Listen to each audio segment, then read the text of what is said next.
back to the tail again. Now, I'm just going to cut one soft loop, second soft loop, and just pull it back. And I usually start about 1/8 ahead, 1/8 of an inch ahead of the hook bend. That's where I'll put that in. And then and that allows me enough room to just double it over, put 3 or 4 more passes and call it good.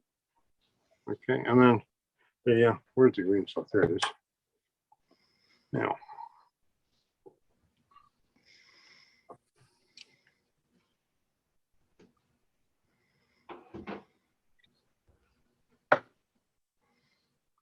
yeah.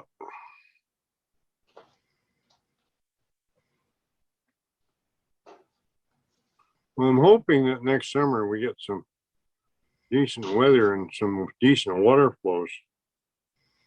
It's pretty bad here in some of the local areas.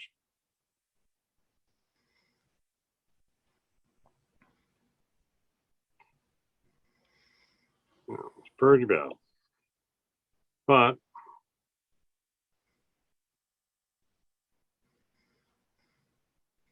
there you go.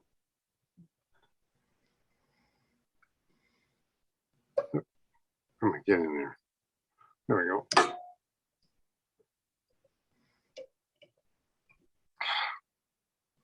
I'm starting to get nervous now. I don't know why.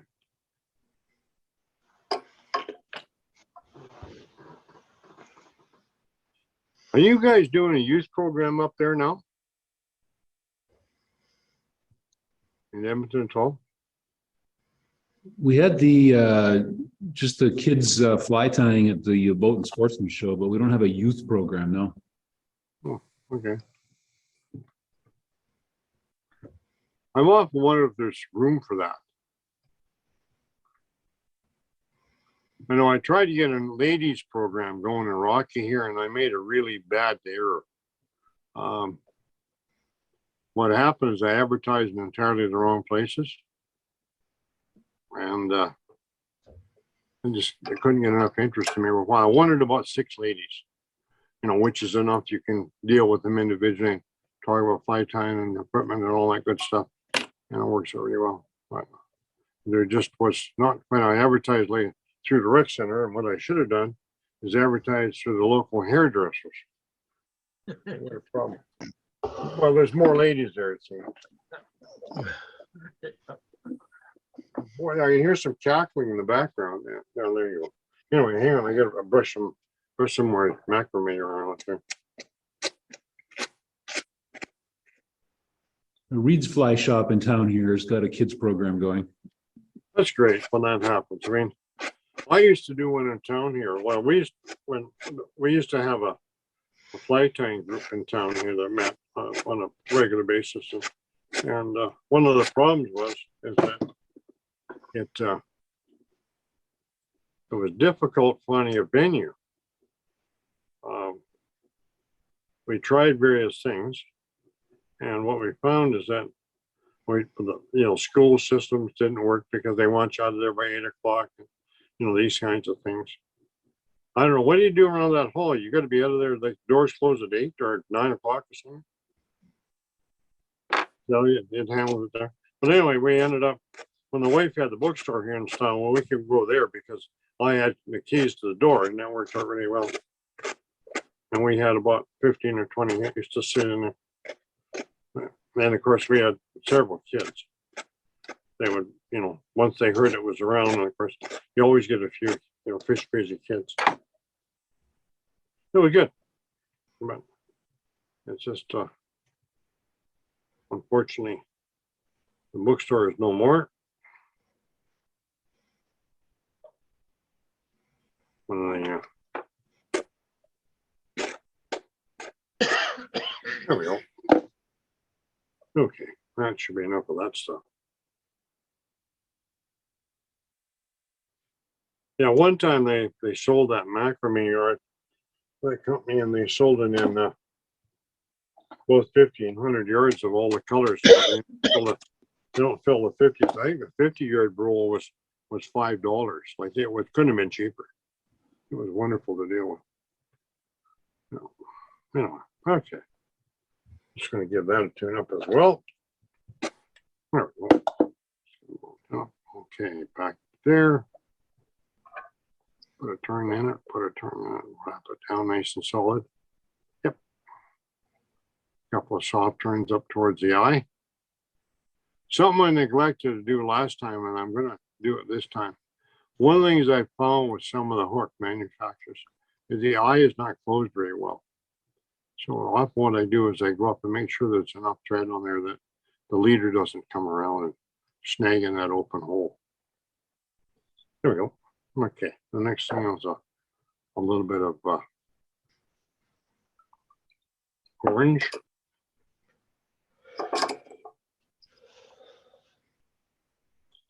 Oops, too much.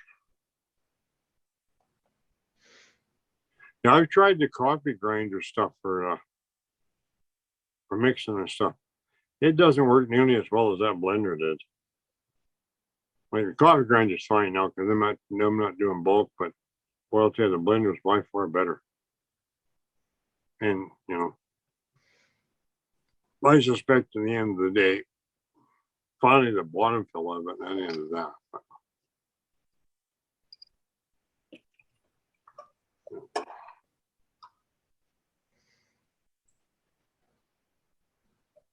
There we go. Now you can see what I'm doing here. I'm just rolling that thing around and it gets into a nice tight roll.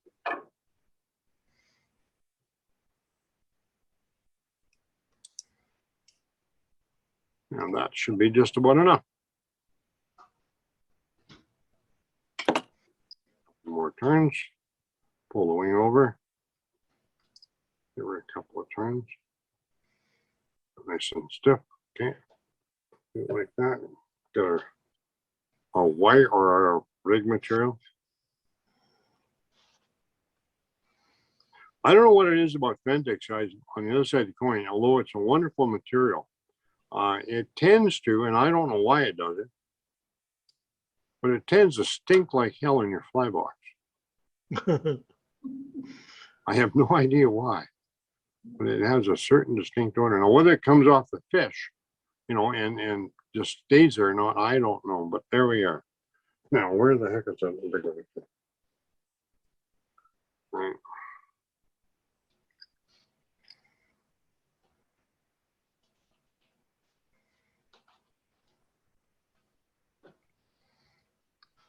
Ah, come on. Let's. I'm sure everybody's dropped it a couple times. Right, there we go. There we go. That should work. Separate it out from the wing so that we don't make a big mistake when we're cutting this apart. Okay, now we get the big long whip finish on.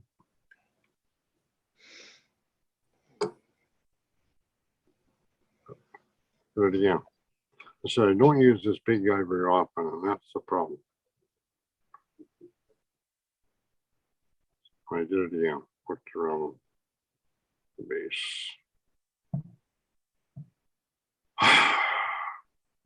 Frustration. There we go. It was a slow Andersen. This will happen. There we go. 2, 3. Now, one thing about using crazy glue, folks, is that when you do have patterns of this type, and it's a pain in the ass to whip finish, just touch a little bit of crazy glue on your thread and just pull it around 4 or 5 turns and trim it off. It'll never come loose. All right, there we go. Now we got a big hairball to deal with. So what we're going to do is go for a trimming situation. There we go.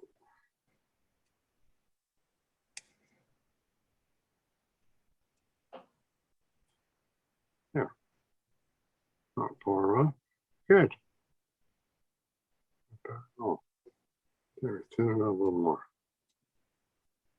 Now, one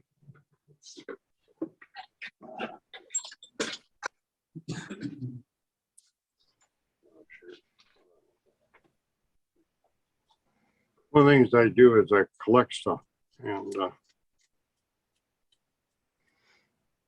what this is, for those that have never seen one, this is a hard rubber mustache comb. And it works really well for trimming and sorting stuff like that. And I was having me down at the drugstore one day, and I wandered in there, and it was one of the old style drugstores, and by God, they had this in there, the bottom shelf. So I went down and picked it up. And it's got very, as you can see, very, very fine teeth in it. Yeah. It works well for trimming. The thing that works really well is using a what do you call it? Toothbrush. Works really well. Anyway, that's probably enough for tonight, I would think, eh?